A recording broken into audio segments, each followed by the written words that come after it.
So right off the rip here, we got some Commanders offers flying in left and right. Per Adam Schefter, both of these are per Adam Schefter, the Josh Harris Mitchell Rails Group, which now includes Magic Johnson, by the way, has submitted a fully financed bid that meets Dan Snyder's $6 billion asking price per source. Another one, and forgive me with this name, Canadian billionaire Steve Apostolopoulos also has submitted a fully funded $6 billion. Kenny. It sounded just like Rosetta Stone. Boom. What's your guys' reaction to these offers? We're going to see some more of them. Who ends up with the Washington Commanders? I mean, look, it'll be the highest bidder as long as it's not Jeff Bezos, because Dan Snyder would rather sell to Satan than Bezos. Right there. I was going to say anybody but Bezos will end up getting this team unless somehow Jeff Bezos is a silent partner that they just say at the last second. Like in Scooby-Doo, they rip off the mask and say, surprise, you really just sold the team. And again, it's a value. I know that sounds crazy when you say $6 billion. It is the National Football League property in the capital of the United States of America. And unless you are the singular worst person on earth, you're going to be a hero compared to the scumbag who owns it now. The league is going to bend over backwards to get you a new stadium since Snyder burned every bridge locally in 3 states. The fans will love you because you are simply not that idiot. This is one of the most slam dunk investments you could make if you have that level of scratch. So I'm not sure. Have you guys heard of the Chiefs superfan, Chiefsaholic? Stanilala Papadopoulos.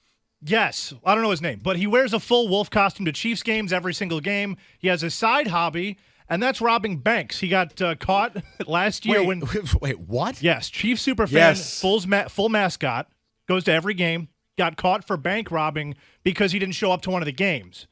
That's why. But anyway, this is Hey, Kenny, Yeah. not his first time he robbed a bank either. He faces robbery with a dangerous weapon along with masked or distinguished assault. And the latest update on his story is he removed his ankle monitor and didn't show up to court yesterday. Wanted your guys' reaction to the Chiefs superfan Chiefsaholic. Let me help you with this, Mike. Rico? This is a guy who is believing his own press clippings, is believing he's a part of the team. He's the reason why the Chiefs won the Super Bowl this year. They need him on the sideline. Bruh needs a serious ego check. Yeah, he's been making headlines left and right throughout the season. I'm surprised, Mike, you haven't heard of him because this guy is a lunatic. Now let's move on to Rico's team. The 49ers looking to sign Bosa to a new contract. GM John Lynch saying he likes their track record of getting those deals done. Mike, is this just the rich continuing to get richer? Yes, I'm Kenny Cott. Yeah, straight up. Oh, you missed it yesterday, by the way, Rico. We're going to start having Kenny do some of these sports minutes that are really only 20 seconds. And use some of his hockey cliches, and we're going to swap out the real ones. It's going to be awesome. But no, that's not privilege, Kenny. That's just getting the job done. You can't let this guy walk at all. Pay him whatever he wants.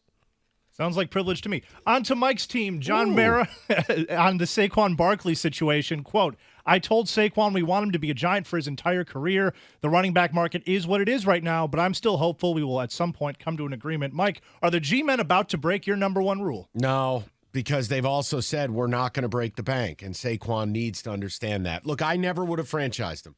I would have put him out on the open market because let's look at it. Realistically, Jamal got about 4.5. David Montgomery got 6. What was Saquon realistically going to get on the open market? Maybe 8?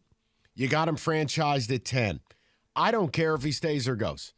If he really wants to be a Giant the way he says he does, I'm sure the team is happy to pay him a 4-year deal, $8 million per, nice guarantees.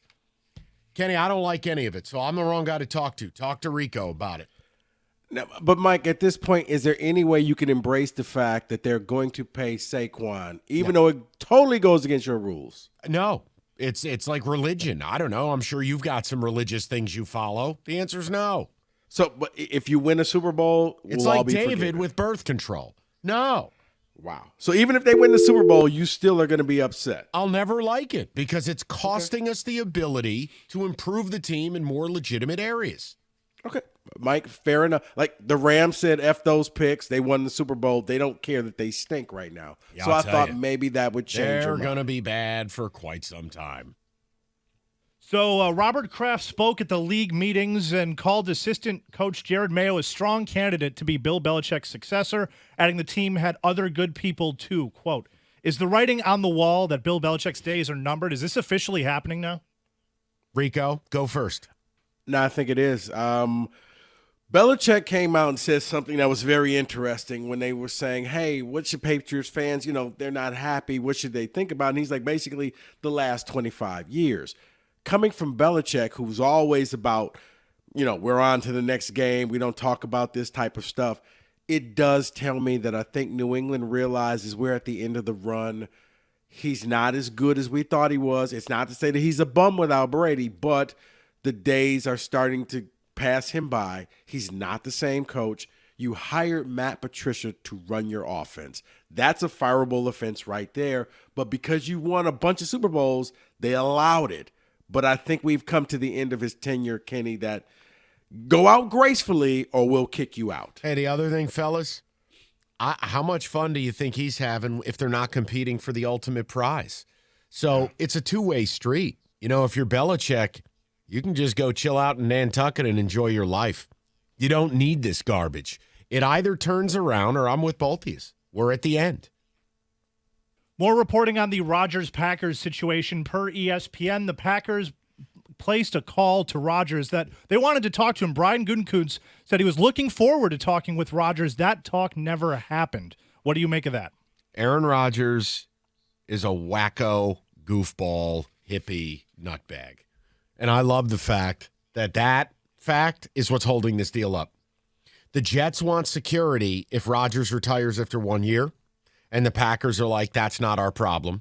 The Packers then, in outer space mode, are telling the Jets, if Aaron happens to stay, we want security by getting more out of the deal. And the Jets are going, wait, what? That's what's holding this deal up. It's the fact that Aaron Rodgers is an ass. Yeah. And in the world of Root for Radio, gold. Let's combine all the stories, Mike. How happy would you love to see breaking news on draft day? The Jets have signed Lamar Jackson. Oh, now and that Aaron Rodgers is sitting there with no team. You know what's funny, Rico? I said to all the people who were upset at me last week, they think, oh, you're a hater. I'm not a hater of Lamar. I hate him here. I said, if I'm on air in New York, you're pot committed. Your ass is in the jackpot if you're the Jets. I'm giving up the farm for Lamar Jackson. That's the difference. I wouldn't be doing any of this nonsense with Aaron Rodgers. I would go get Lamar. Not a hater. I just hate him here. Right. And imagine the storyline is there's poor little Aaron Rodgers. Yep. You got nobody who wants you now. Oh, he's in that little mushroom shack sitting in the dark. Go dig another hole. All right. On to Panthers head coach Frank Reich discussing former Lion DJ Chark disclosing a recent ankle surgery. Could this be why the Lions said thanks but no thanks, DJ? Or maybe that they love this wide receiver class and we're going to snipe one at 18. Come on. Let's get excited. No, I agree, because here's the thing. With wide receivers, you don't need to grab one in the first round. And Chark was here on a prove-it deal. Each side kind of helped each other out. And now, you know what? Do you really think he's going to be a part of the long-term solution? No. Then go ahead and let him walk. Go and let him make his money someplace else. And Mike, you're correct. This wide receiver, wide receiver is the one position where, yes, you could draft somebody in the 5th, 6th round, and they could end up starting for you.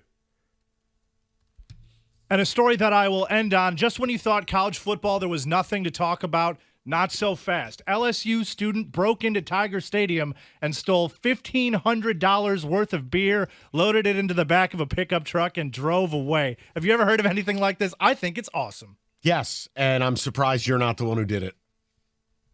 Flag, come on. Absolutely fantastic. You know what? You got to respect the game. It was almost like an Ocean's 11 type of thing where somehow they found a way to get in there and get away with it. This is a giant stadium. This is a professional stadium. How do they manage that? Where there's a will, there's a way. I don't know. I'm Kenny Cott. Yeah. Remember, there's always somebody with a master key that if you pay them enough money, they'll unlock a gate for you.